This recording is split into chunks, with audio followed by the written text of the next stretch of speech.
La plupart des AMP en Afrique de l'Ouest sont habités par des communautés qui souvent sont là depuis on va dire des millénaires ou des siècles et qui ont des pratiques traditionnelles et des savoirs qui ont permis de préserver vraiment un grand nombre d'écosystèmes parce qu'elles en dépendent non seulement pour leur survie, mais également pour leur identité socioculturelle et elles ont des liens très forts avec ces territoires. Et donc, la création de ces aires marines protégées doit vraiment essayer d'intégrer, de valoriser ces savoirs et ces pratiques traditionnelles parce qu'elles viennent, donc ces pratiques traditionnelles, en complément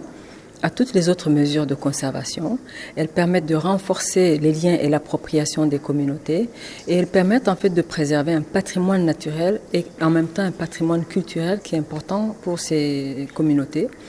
Et lorsque les communautés sentent que leur patrimoine est préservé grâce à la création d'une aire marine protégée, elles vont mieux s'approprier cette aire marine protégée.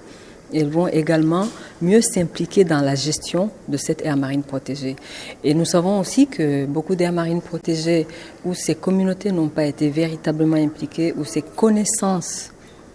et ces savoirs n'ont pas été vraiment bien valorisés, malheureusement ont des difficultés, ces aires marines protégées. La gestion n'est pas tout à fait efficace et l'appropriation par les communautés, bien sûr, n'est pas suffisante.